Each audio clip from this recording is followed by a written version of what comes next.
Life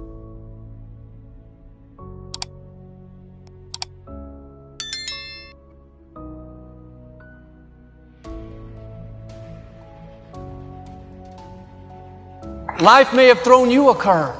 You've settled where you are, thinking this is as good as it gets. Just live with the addiction.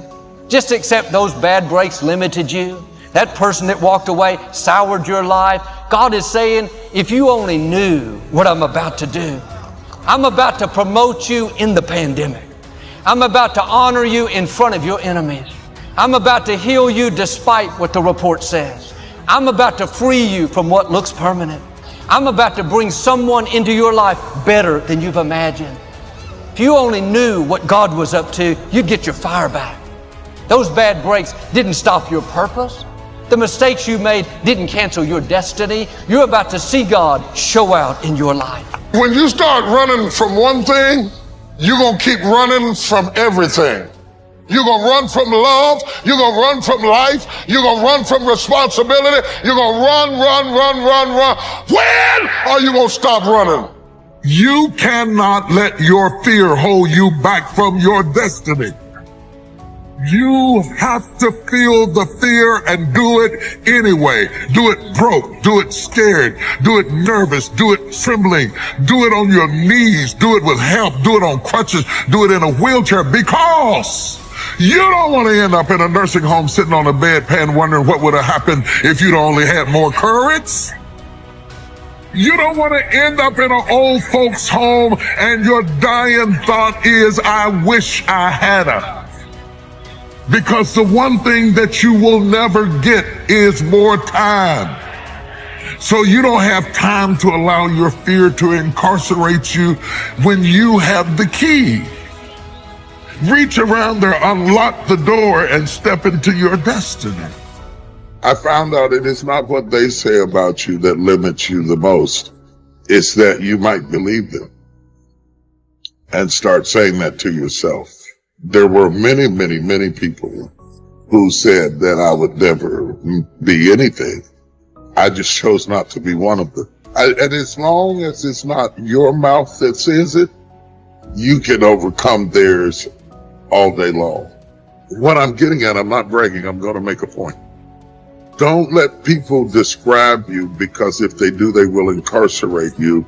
And it's all right to say he's a preacher, but if you put a period where I believe God put a comma, you limit me down to how you understand. I'm a person, and a person has more than one gift, more than one talent, more than one pursuit. And if you've got a great job, that's good, but there's more in you than what you do. And to explore all of the possibilities and all of the potentials, do everything,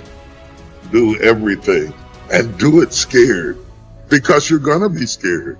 Every time you get out of your comfort zone, it is horrifying. Most of us are dying of boredom.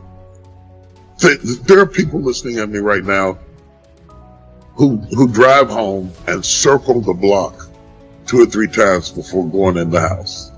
We're dying of routine, and we were made to be adventurous. We don't roar like the lion. We don't move like the jackal. We don't slither like the snake. We don't bite like a viper. Our only weapon that's been given to us is our brain.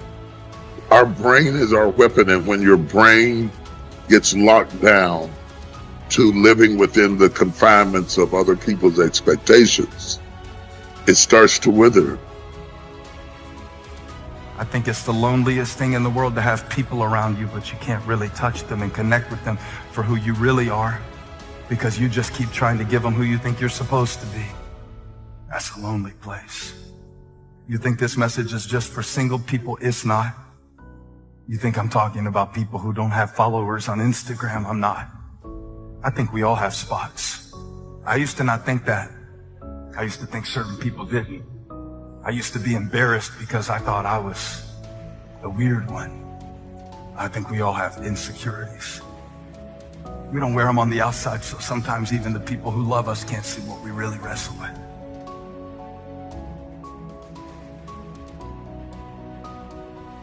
Pain is not your enemy. Pain is your servant. And pain is telling you that there's a problem here and you need to get it fixed. You need to drag it out of the dark and you need to deal with this, and you have to decide enough is enough. It's time for a new direction. It's time to say that's it. Turn to somebody and say that's it. Passivity is a spirit and it'll kill you. It'll kill your relationships. It'll kill your home. It'll kill your marriage. If we just sit back and do nothing, it'll kill you. You're going to have to move ahead in spite of your fear. All right? I've said many times that every major decision in Saddleback's 42-year history that I had to make, I was scared to death to do it. I just did it anyway because I was not going to let fear dominate me. We're going to do the right thing. Never let fear stop you. Courage is not the absence of fear. Courage is moving ahead in spite of your fear. If you're not afraid, you don't need courage. You only have courage when you're scared to death and you do it anyway. This is the truth, is that so many of us say that we want to change, but many of us are unwilling to pay the price to change. And really, all of change comes from not focusing on what you can't control. It comes from focusing on what you can control. All of change has a price tag attached to it. That today, each and every one of us, we have to count the cost. Do we actually want to change? Are we willing to pay the price for change? Stop expecting out of people what only God can give. This is why we get depressed. We keep waiting on people to complete us. If you wait on somebody to complete you, you are going to be in a constant state of suspension, LJ. They can help you. God can use people to bless you, but quit putting demands on people that are unreasonable. Here's the truth. Change happens in a moment. It's results that require time. I just think there's so many people that are living today, especially in 2021, and we spend more time on our excuses than we do on execution.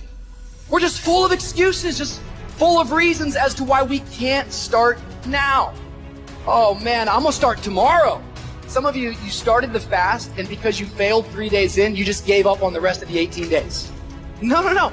Start today. Begin again. You're failing in realizing that the most valuable thing that you have is today.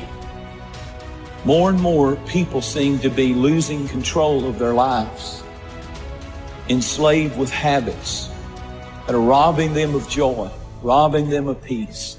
They need healing of fear, healing of resentment and anger. The moment that you reach into the darkness and stop hiding your issues,